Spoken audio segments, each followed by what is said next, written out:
సినిమాయ నమః. నేను Mr B. నా మాట సూటిగా ఉంటుంది, మ్యాటర్ క్లియర్గా ఉంటుంది. మీరు చూస్తున్నారు మిస్టర్ బి ఛానల్. ఈ వీడియోలో మనం మాట్లాడుకుందాం శబ్దం మూవీ రివ్యూ.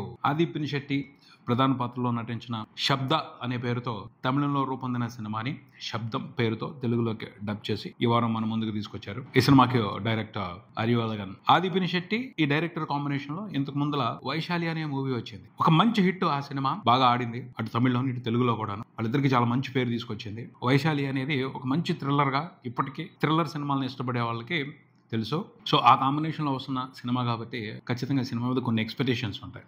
నేను కూడా ఆ ఎక్స్పెక్టేషన్స్తోనే ఈ సినిమాని చూడటానికి వెళ్ళాను. మాట్లాడుకుందాం మరి ఈ సినిమాలో ఉన్న విశేషాల గురించి మన సమీక్షలో. కథ విషయానికి వస్తే వ్యోమ్ వైద్యనాథన్. ఇంట్రెస్టింగ్ గా ఉంది అతని పేరు. అతని పని కూడా ఇంట్రెస్టింగ్ గా ఉంటుంది. అదేమిటి అంటే పారానార్మల్ ఇన్స్పెక్టర్. దెయ్యాలని కనిపెట్టే ఇన్స్పెక్టర్. ఇన్వెస్టిగేట్ చేస్తూ ఉంటాడు. పారానార్మల్ యాక్టివిటీస్ ఎక్కడన్నా ఉన్నాయేమో, భూతాలు దెయ్యాలు లాంటివి ఉన్నాయేమో ఇన్వెస్టిగేట్ చేస్తూ ఉంటాడు. వీలైతే వాటితో కమ్యూనికేట్ అవుతూ ఉంటాడు. వాటి ప్రాబ్లమ్ని సాల్వ్ చేస్తూ ఉంటాడు.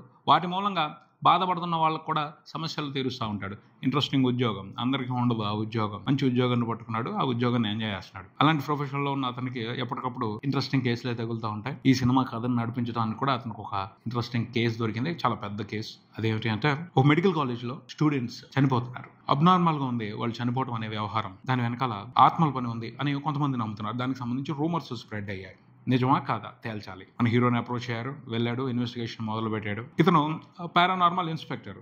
వెళ్ళిన తర్వాత ఖచ్చితంగా అలాంటి యాక్టివిటీస్ ఉండాలి కదా, లేకపోతే అతనికి ఏముంటుంది పని. మొదలయ్యాయి కొన్ని డీటెయిల్స్ దొరకడం మొదలయ్యాయి. దాన్ని బట్టి చిన్నగా ఇన్వెస్టిగేషన్ చేసుకుంటా ముందుకు వెళ్ళాడు. ఆ తర్వాత కొన్ని ఊహించని నిజాలు తెలిసాయి అతనికి. ఒక ప్లేస్ ని ఫైండ్ అవుట్ చేశాడు. అక్కడ చూస్తే అతనికి ఖచ్చితంగా అయితే ఆత్మలు ఉన్నాయి. ఒకటో రెండో ఉన్నాయి అనుకున్నాడు. కానీ మనోడిని సర్ప్రైజ్ చేసిన విషయం ఏమిటి అంటే మనం కూడా సర్ప్రైజ్ అవుతాం ఆ నిజం తెలిసిన తర్వాత. దాదాపు 42 ఆత్మలు ఒకే చోట ఉన్నాయి, ఓ ఆట ఆడుకుంటున్నాయి ఆ కాలేజీ మొత్తాన్ని. అసలు అవన్నీ అక్కడ ఎందుకు ఉన్నాయి, ఏంటి వాటి కథ, వాటికి ఏం కావాలి తెలుసుకోవడమే ఈ సినిమా. విశ్లేషణ విషయానికి వస్తే మంచి పాయింట్. శబ్దం ఇంట్రెస్టింగ్ హారర్ సినిమా అని చెప్పొచ్చు. శబ్దం అనే టైటిల్ ఎందుకు పెట్టారు అంటే మంచి రీజన్ ఉంది, చాలా వాల్యూడ్ రీజన్ ఉంటుంది. తమిళ వాళ్ళలో మనకి నచ్చేది ఒకటి ఏంటంటే ఖచ్చితంగా టైటిల్ కి జస్టిఫికేషన్ ఇస్తారు. కథలో ఇన్ఫర్మేషన్ తో కానీ డీటెయిల్స్ తో కానీ ఏదో ఒక విధంగా టైటిల్ కి జస్టిఫికేషన్ ఇచ్చేందుకు గట్టిగా ప్రయత్నిస్తారు. ఈ సినిమాకి సంబంధించి కూడా శబ్దం అనే టైటిల్ కి బీభత్సమైన డీటెయిలింగ్ ఉంది, చాలా పెద్ద డీటెయిలింగ్ ఉంది. మనం పట్టుకోలేనంత ఇన్ఫర్మేషన్ ఉంది. గట్టిగా ఇచ్చాడు. మనం కొంత అర్థం చేసుకోగలం, కొంత అర్థం కాదు కూడా. అంత పెద్ద ఇన్ఫర్మేషన్ ఉంది శబ్దం అనే మ్యాటర్కి సంబంధించి. సింపుల్ గా చెప్పుకోవాలి అంటే మనం పుట్టిన దగ్గర నుంచి చాలా శబ్దాలు వింటాం. అందులో కొన్ని రణగణ ధ్వనులు ఉంటాయి, కొన్ని ఆహ్లాదపరిచే సంగీతం, చక్కగా మృదువుగా అనిపించే శబ్దాలు ఉంటాయి. మనం చూసే దృష్టిని బట్టి శబ్దాన్ని ఎంజాయ్ చేస్తాం, అలాగే శబ్దాన్ని తట్టుకోలేం కూడాను. శబ్దాన్ని మనం కూడా ఉపయోగించవచ్చు. ఆ ఉపయోగించే ప్రాసెస్ లో దాన్ని కర్ణ కఠోరంగా తయారు చేయొచ్చు, లేకపోతే శ్రావ్యంగా రూపొందించవచ్చు. అది మన చేతుల్లోనే ఉంది, ఆ శబ్దాన్ని ఉపయోగించే విధానాన్ని బట్టి. అలాగే శబ్దంతో మంచి చేయొచ్చు, చెడు కూడా చేయొచ్చు. ఈ సినిమా ఆ విషయాన్ని డిస్కస్ చేస్తుంది ఇంట్రెస్టింగ్ గా. మంచి అలా చేయొచ్చు, సంగీతంతో వైద్యం చేయొచ్చు, చాలా మందికి ఉపశమనం కలిగించవచ్చు. అలాగే సంగీతంతో చంపి కూడా పారేయచ్చు, టార్చర్ పెట్టొచ్చు. ఎస్, శబ్దం కూడా ఒక రకంగా ప్రకృతిలో భాగం. ప్రకృతిలో ఉన్న శక్తులు మంచి చేయగలవు, చెడు చేయగలవు. మంచి చేస్తే ఎంత గొప్పగా ఉంటుందో, చెడు చేయదలుచుకుంటే అంత భీకరంగా, అంత భయానకంగా, అంత బీభత్సంగా ఉంటుంది. ఆ విషయాన్ని చూస్తాం ఈ సినిమాలో. ఇంట్రెస్టింగ్ గా ఉంటుంది శబ్దంతో జరిగే బీభత్సం. పాయింట్ అయితే ఇంట్రెస్టింగ్ గానే ఉంది. ఆ పాయింట్ని తీసుకుని సినిమాలో ఎంటర్టైన్ చేయడానికి డైరెక్టర్ ప్రయత్నించిన విధానం కూడా బాగుంటుంది. ఫస్ట్ హాఫ్ వరకు చాలా బాగుందని చెప్తాను నేనైతే. సినిమా అసలు ఏం జరుగుతుంది ఏంటి అని తెలుసుకునే ప్రాసెస్లో ఫస్ట్ హాఫ్లో జరిగే ఇన్వెస్టిగేషన్ ఇంట్రెస్టింగ్గా ఉంటుంది, థ్రిల్లింగ్గా ఉంటుంది. నిదానంగా మొదలు పెట్టాడు. కాలేజ్లో ఏం జరుగుతుంది, వీళ్ళు ఎందుకు చనిపోయారు, ఒక్కొక్క క్లూ పట్టుకుని ఇన్వెస్ట్ చేసుకుంటా వెళ్ళే ప్రాసెస్ ఇంట్రెస్టింగ్ గా ఉంటుంది. ఏం జరుగుతుంది అన్న క్యూరియాసిటీ ఉంటుంది. ఇంటర్వల్ బ్యాంక్ కూడా అదిరిపోద్ది. ఓకే, మనం మామూలు ఆత్మతో కాదు, చాలా కాంప్లికేటెడ్ ఆత్మతోనే హీరో ఇక్కడ కయ్యం పెట్టుకుంటున్నాడు, అయితే దానికి సంబంధించిన ప్రాబ్లమ్ని సాల్వ్ చేయాలి. సో సాలిడ్గా ఉంటుంది. తర్వాత సెకండ్ హాఫ్ అనుకుంటాం. డైరెక్టర్ కూడా తన స్కిల్స్ మొత్తాన్ని ఉపయోగించి చాలా ఇంట్రెస్టింగ్ టేకింగ్తో థ్రిల్లింగ్ అనే ఫస్ట్ హాఫ్ మొత్తాన్ని కూడా నడిపించాడని చెప్పాలి. ఫస్ట్ హాఫ్ థ్రిల్ చేసిన డైరెక్టర్ సెకండ్ హాఫ్ ఎందుకు థ్రిల్ చేయడు, ఖచ్చితంగా థ్రిల్ చేస్తాడు అని మనం అనుకుంటాం. ఇంటర్వెల్కి అదే ఫీలింగ్ వస్తుంది. కానీ అక్కడ నుంచే సీన్ రివర్స్ అయ్యింది. డైరెక్టర్ దగ్గర అవసరమైన ఎలిమెంట్స్ ఉన్నాయి, కాకపోతే అవసరానికి మించి ఎలిమెంట్స్ పెట్టేసుకున్నాడు.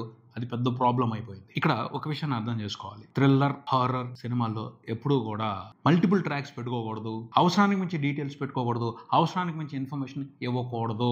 సింపుల్ గా 2-3 ట్రాక్లు పెట్టుకుని వాటిని ఎక్స్ప్లెయిన్ చేసుకుంటా వెళ్ళిపోతే థ్రిల్ చేయడానికి, క్యూరియాసిటీ బిల్డ్ చేయడానికి, హారర్ ఎఫెక్ట్ ఇవ్వడానికి స్కోప్ ఉంటుంది. అలా కాకుండా ఇన్ఫర్మేషన్ ఎక్కువ ఇద్దామని పెట్టుకుంటే, అవసరానికి మించి ట్రాక్లు పెట్టుకుంటే, వాటి గురించి డీటెయిల్స్ ఇవ్వటం, వాటి గురించి క్లారిటీ ఇవ్వటం ఇక్కడే బోల్డంత టైం పోతుంది. ఇంకా థ్రిల్ అవడానికి ఎక్కడ ఛాన్స్ ఉంటుంది? హారర్ ఎఫెక్ట్ ని, హారర్ ఫీల్ ని ఎంజాయ్ చేయడానికి ఎక్కడ అవకాశం ఉంటుంది? మొత్తం పోద్ది. ఈ సినిమాలో అది జరిగింది క్లియర్ గా. వైశాలి మూవీలో చాలా simple point, simple love story. అక్కడ ఒక గోస్ట్ ఉంటుంది, మనుషులను చంపుతా ఉంటుంది. ఎందుకు చంపుతా ఉంటుంది అని ఇన్వెస్టిగేట్ చేస్తారు. దాని వెనకాల ఒక ఫ్లాష్ బ్యాక్ ఉంటుంది. అదంతా క్యూట్ గా, చాలా సింపుల్ గా, ఇంట్రెస్టింగ్ గా ఉంటుంది. మంచి పాటలు పడతాయి, అంతా బాగుంది. హారర్ సినిమాలు అలా ఉంటేనే బాగుంటదేమో. టూ మెనీ ట్రాక్స్ పెట్టుకుని, టూ మెనీ డీటెయిల్స్ తో, టూ మచ్ ఇన్ఫర్మేషన్ తో కన్ఫ్యూజ్ అయిపోతాం. అంత ఇన్ఫర్మేషన్ తీసుకోవడం కష్టం, ఫస్ట్ గుర్తుపెట్టుకోవడం కష్టం. దాని గురించే లెసన్స్, లెక్చర్స్ వింటున్నట్టు ఉంటే ఇంకా ఎంటర్టైన్మెంట్ ఎక్కడ ఉంటుంది? హారర్ ఎఫెక్ట్ ఎక్కడ వస్తుంది? థ్రిల్ ఎక్కడ వస్తుంది? అదంతా పోయింది ఈ సినిమాలో క్లియర్ గా. డైరెక్టర్ అనుమానం లేదు, మంచి తెలియగల డైరెక్టర్. అతని దగ్గర చాలా ఇన్ఫర్మేషన్ ఉంది.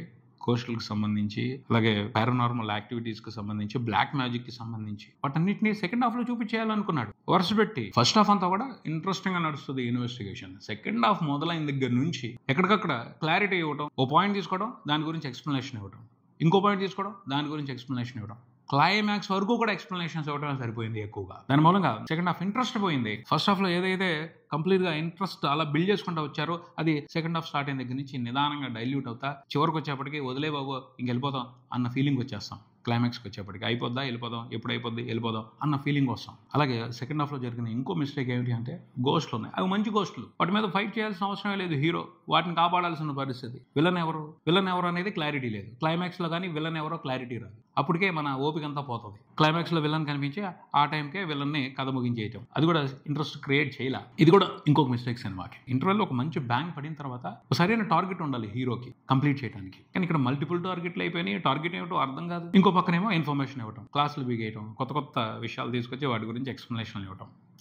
బోర్ కొట్టేసింది సినిమా సెకండ్ హాఫ్ అంతా కూడా. మంచి టెక్నికల్ వాల్యూస్ ఉన్నాయి, డైరెక్షన్ బాగుంది, ఆర్టిస్టుల పర్ఫార్మెన్స్లు బాగున్నాయి, క్యారెక్టర్స్ ఇంట్రెస్టింగ్ గా ఉన్నాయి. కానీ స్క్రీన్ ప్లే ఇంట్రెస్టింగ్ గా లేదు, ఏమాత్రం ఇంట్రెస్టింగ్ గా లేదు. ఫస్ట్ హాఫ్ లో ఇన్వెస్టిగేషన్ జరుగుతున్నప్పుడు మంచి సీన్స్ పడ్డాయి, టేకింగ్ కూడా అదిరిపోయింది. తమన్ మ్యూజిక్ కూడా చాలా బాగుంది. సెకండ్ హాఫ్ వచ్చేప్పటికి అసలు తమన్ గుర్తుకురాడు మనకి. తన ప్రయత్నం ఏదో తను చేస్తున్నాడు, మంచి మ్యూజిక్ ఇస్తున్నాడు, కానీ ఎక్కదు, కనెక్ట్ అవ్వము. కారణం ఇంట్రెస్ట్ లేదు, ఇంట్రెస్ట్ పోయింది, ఇంట్రెస్ట్ డైల్యూట్ అయిపోయింది. ఆది పినిశెట్టి తన పాత్ర పరిధి మేర చాలా ఇంట్రెస్టింగ్ గా యాక్ట్ చేశాడు. తను మంచి యాక్టర్, సరైన రోల్స్ రావట్లేదు. తన అవకాశం మేర చాలా బాగా యాక్ట్ చేశాడని చెప్పాలి. లక్ష్మీ మీనన్ ఆవిడ కూడా తన పాత్ర పరిధి మేర బాగా చేసింది. ఈ క్యారెక్టర్ కి సంబంధించి కూడా స్క్రీన్ ప్లే లో ప్రాబ్లం ఉంది. ఇంటర్వెల్ వరకు ఆవిడది ప్రాబ్లం అనుకుంటాం, సెకండ్ హాఫ్ లో ఆవిడ్ని కాపాడాలి అనుకుంటాం, కానీ కాదు. అక్కడ నుంచి ట్రాక్ మారుద్ది. ఆవిడ సేఫ్ అయిపోయింది. ఆవిడ్ని గోస్ట్ అసలు ఎందుకు టార్గెట్ చేసింది, ఆ తర్వాత ఎందుకు వదిలిపెట్టేసింది, క్లారిటీ లేదు. ఇలాంటి క్లారిటీ లేని డీటెయిల్స్ కూడా కొన్ని ఉన్నాయి. సిమ్రన్ చాలా ఇంట్రెస్టింగ్ క్యారెక్టర్ లో నటించారు. ఆవిడదే మెయిన్ ఈ కథలో ప్రధానమైన పాత్ర. ఆ పాత్రతో అల్లిన కథ ఎమోషనల్ గా ఉంది, కానీ హెవీ అయిపోయింది. అవసరానికి మించి డ్రాగ్ చేసి ఎంటర్టైన్మెంట్ ని డైల్యూట్ చేశారు. క్లైమాక్స్ లో విలన్స్ తీసుకొచ్చారు. విలన్ ఎవరు అనేది కొంచెం సస్పెన్స్, బట్ ఇంట్రెస్టింగ్ అనిపించింది ఆ విలన్ పోర్షన్. కానీ అది మరీ క్లైమాక్స్ లో రావడం కాకుండా కొంచెం ముందు నుంచి ఉన్నట్టయితే ఆ విలన్ యాక్టివిటీస్ కొంచెం ఇంట్రెస్టింగ్ గా ఉండేవేమో, కొంచెం థ్రిల్ కలిగించేవేమో. అది మిస్ అయింది అనిపించింది. ఆ తర్వాత మెక్సికో నుంచి స్పెషల్ గా బ్లాక్ మ్యాజిక్ వ్యవహారాన్ని తీసుకొచ్చారు. దాంతో కూడా గేమ్ ఇంట్రెస్టింగ్ గా అయితే ప్లాన్ చేయలేదు స్క్రీన్ ప్లే లో. ఫస్ట్ హాఫ్ వరకు మాత్రం ఒక మంచి థ్రిల్లర్ ని చూసిన ఫీలింగ్ ఉంటుంది. సెకండ్ హాఫ్ మాత్రం స్పాయిల్ అయింది, సరిగ్గా లేదు సినిమా. ఎక్కువ ఎక్స్పెక్ట్ చేయొద్దు. ఒక థ్రిల్లర్ సినిమాని ఎంజాయ్ చేయాలి, చాలా రోజులు అయింది. ఒక హారర్ సినిమాని చూడాలి అనుకుంటే మాత్రం ఒకసారి సినిమాని ట్రై చేయొచ్చు. ఇది ఇక్కడికి మరో వీడియోతో మళ్ళీ కలుద్దాం. ఈ వీడియో మీకు నచ్చితే లైక్ చేయండి, మీ ఫ్రెండ్స్తో షేర్ చేసుకోండి, మీ అభిప్రాయాన్ని కామెంట్ చేయండి. ఈ ఛానల్ని సబ్స్క్రైబ్ చేయండి. నేను Mr B, keep watching Mr B channel. Thank you.